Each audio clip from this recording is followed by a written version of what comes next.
quitte, comment la faire revenir? Dans cette vidéo, je vais vous donner les astuces pour donner à votre ex envie de revenir vers vous si elle vous a largué. Oh oui, c'est possible. Cette semaine, je suis d'humeur ex comme ça. Cette semaine, j'ai envie qu'on parle de nos ex comme ça. J'ai envie qu'on regarde un peu dans le rétro. Parce que parfois, eh bien, il faut savoir d'où on part pour savoir où on va. C'est pas de moi du tout, mais c'est pas grave. Alors déjà, première chose pour donner envie à son ex de revenir vers soi, c'est il faut lui marquer comme ça de très bons souvenirs, et notamment des souvenirs sous la couette, ce qui forme une excellente transition pour vous inviter à rejoindre ma formation gratuite 28 jours pour devenir sexy qui normalement devrait apparaître quelque part par là. Le lien, c'est le premier lien en barre d'infos, donc vous cliquez, vous allez vous inscrire et vous allez recevoir par mail vos identifiants mot de passe et vos accès.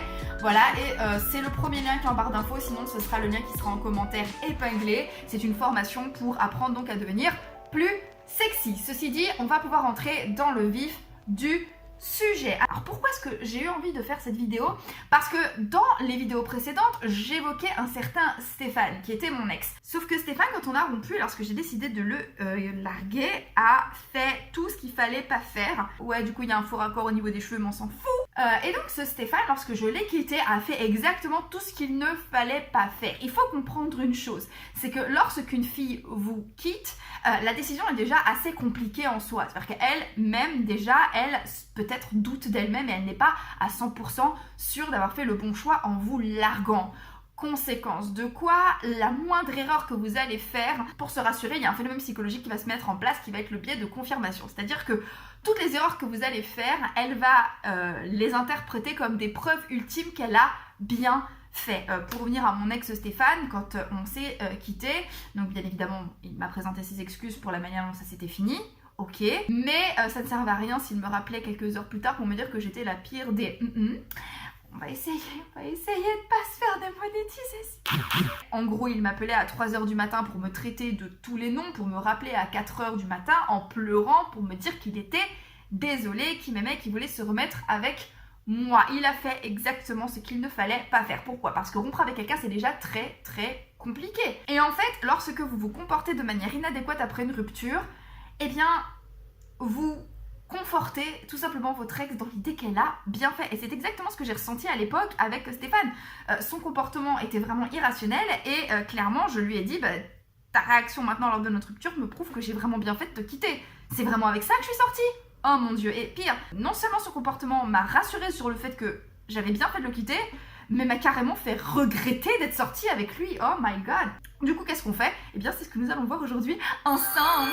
Alors, première chose, au moment de la rupture, on reste calme. C'est super compliqué de rester calme quand on se fait larguer. Alors, bien évidemment, vous avez le droit de pleurer, ok? Vous avez le droit de pleurer, vous avez le droit de ne pas être bien, mais tâchez de ne pas pleurer. Et si vous sentez que les émotions sont trop fortes, demandez à vous retrouver un peu seul, d'accord? Clairement, dites-lui, écoute, très bien, j'ai bien entendu la nouvelle, je suis d'accord, voilà, mais j'ai besoin d'être un peu tout seul parce que cette nouvelle est quand même un choc. Et si vous êtes chez elle, par exemple, barrez-vous. Si vous êtes dans un café, payez l'addition, payez votre part en tout cas, et barrez-vous. Barrez-vous, je vous le dirai jamais assez, barrez-vous. Mais en gros, essayez de ne pas déborder devant elle. Bien sûr que vous avez le droit de pleurer. Une rupture, c'est toujours compliqué. Et si vous voulez pleurer devant elle, vous pouvez. Mais dans la mesure du possible, restez calme. Maintenant, si vous avez le tour de force, si vous avez la force mentale nécessaire au moment où elle vous quitte, restez très calme, ne pleurez pas, tâchez de pas pleurer, regardez-la dans les yeux et dites-lui « Ok, est-ce que tu es sûr ?» Et posez-lui cette seule question. Ne lui expliquez pas pourquoi vous lui posez cette question, ne lui expliquez pas les motifs, posez-lui juste cette question. Est-ce que tu es sûr de toi? Normalement, si elle n'est pas à 100% sûre d'elle, déjà, elle devrait un petit peu vriller comme ça. Si elle dit qu'elle est sûre d'elle, très bien. Dans tous les cas, elle vous fera économiser du temps et vous pourrez rencontrer quelqu'un d'autre. Mais si elle n'est pas sûre d'elle, vous venez déjà de planter une graine dans son esprit. Dans tous les cas, n'essayez pas de la faire revenir vers vous tout de suite. Si sa réponse a été autre chose que « oui, je suis sûre de moi », donnez-lui une seule réponse et ce sera la seule réponse valable. C'est très bien. Écoute, je vais te laisser. Je te souhaite une très bonne journée. Je respecte ta décision, quelle qu'elle soit. Et moi, dans tous les cas, j'ai envie de me retrouver un petit peu tout seul. Et le simple fait d'avoir eu une attitude classe et de ne pas avoir pété les plombs, de ne pas l'avoir insulté, d'être resté vraiment calme, va faire naître le doute dans son esprit. D'accord? Parce que rien n'est plus terrible que de rompre avec quelqu'un et que cette personne ait une réaction incroyablement classe. Sachez-le, vous marquez des points en faisant ça. Ensuite, partez et là, on va procéder à l'étape numéro 2. L'étape numéro 2, c'est l'étape du silence radio qui est connue dans tous les sites et tous les blogs, toutes les formations, toutes les vidéos qui vous préconisent en fait, qui vous font des préconisations pour récupérer votre ex, parlent du fameux silence radio. Qu'est-ce que c'est que le silence radio? C'est tout simplement donner à votre ex un goût de à quoi va ressembler sa vie maintenant que vous n'êtes plus là. Oui, ça va pas forcément être facile parce que les premiers temps, peut-être va-t-elle se sentir un petit peu libérée. Moi, je sais qu'à chaque fois que j'ai quitté un mec, les premiers jours, j'étais là, wouhou, libre. Et si en plus, le mec ne m'avait pas tenu la jambe indéfiniment, je me sentais d'autant plus libre. Mais ça, c'est les premiers temps. Parce que très vite après, au bout de quelques jours, eh bien, il y a certaines choses qui vont incroyablement lui manquer. Par exemple, les textos du matin, toutes ces petites choses que vous faisiez pour elle sans vraiment qu'elle s'en rende compte, ni même qu'elle soit reconnaissante pour ça. Les petits moments d'amour que vous aviez ensemble, elle va rentrer chez elle, elle va regarder l'appartement et puis elle va se rappeler de tous les bons souvenirs que vous y avez. Elle va aller dans votre restaurant préféré, elle va se rappeler que ici vous avez piqué le fou rire de votre vie, etc., etc., etc. Et donc elle va elle-même ensuite se rendre compte par elle-même de à quoi ressemble sa vie maintenant que vous n'y êtes pas. Et oui, ça va être compliqué pour elle, ça va être très compliqué pour vous, mais ça va être le tour de force de votre vie. Si vous aimez cette fille, si vous voulez vraiment qu'elle revienne vers vous, je vous jure que le silence radio est une arme nécessaire. Elle n'est pas efficace à 100%, mais sachez que revenir vers elle ne sera pas plus efficace. Et sachez que le silence radio multiplie drastiquement vos chances de la voir revenir vers vous. Et là, on va arriver à l'étape 3. Est-ce qu'on se tenterait pas un autre faux raccord au niveau des cheveux? Tiens. Alors la stratégie numéro 3, c'est une double action.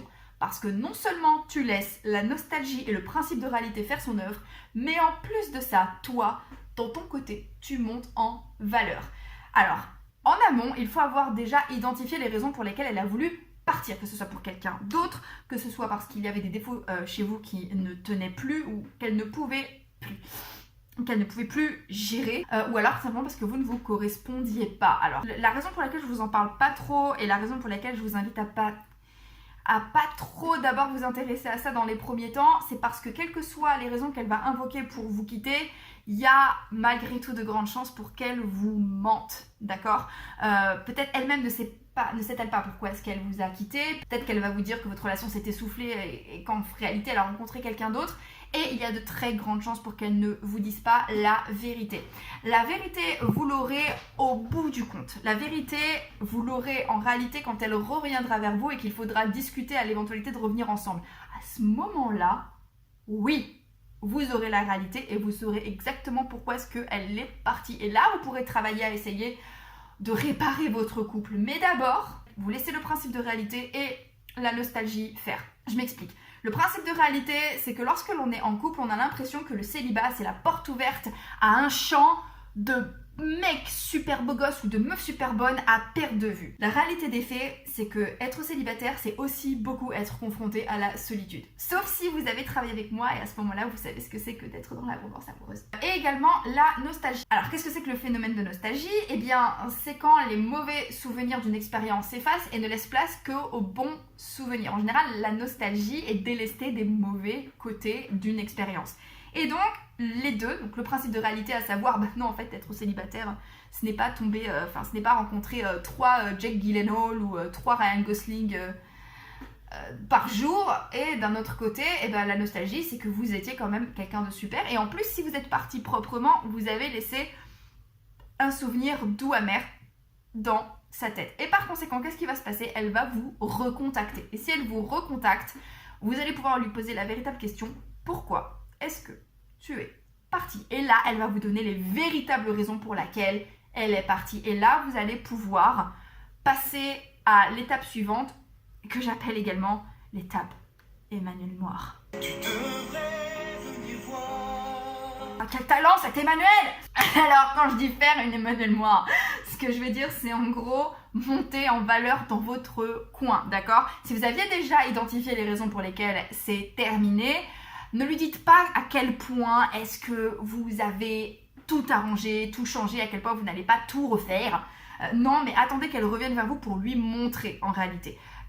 Le but du jeu, ce n'est pas de lui dire que les erreurs du passé ne se répéteront plus. Le but du jeu, c'est de lui montrer que les erreurs du passé et que les raisons de votre rupture n'ont plus lieu d'être, d'accord? Et ça, c'est une autre histoire qui va se voir en aval. Et profitez de ce silence radio pour monter en valeur, à savoir pour travailler sur vous justement, pour régler vos problèmes, pour grandir et peut-être devenir une version de vous qui va vraiment lui donner envie de revenir. Et si vous avez envie d'aller plus loin justement par rapport à ça, sachez que c'est très exactement mon cœur de métier parce que je suis donc coach en séduction et en développement personnel.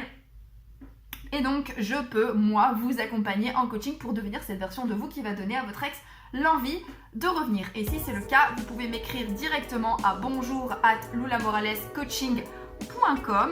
Sinon, vous pouvez également, et c'est le deuxième lien en barre d'infos, prendre directement un rendez-vous avec moi sur youcanbook.me, c'est le deuxième lien donc en barre d'infos. À ce moment-là, vous cliquez, vous avez accès à mon agenda, on peut se bloquer 3/4 d'heure, 1 heure et on peut en parler ensemble. Voilà, il me semble que j'ai tout dit pour aujourd'hui. Comme d'habitude, si cette vidéo vous plaît, vous me mettez un petit pouce. Autrement, donc téléchargez ma formation 28 jours pour devenir sexy. Premier lien en barre d'infos, lien en commentaire épinglé. Il me semble qu'on est carré. Je vous fais des bisous et comme d'habitude, n'oubliez jamais que si une petite quiche comme moi y arrive, tout le monde peut y arriver. Donc maintenant, c'est à vous de jouer.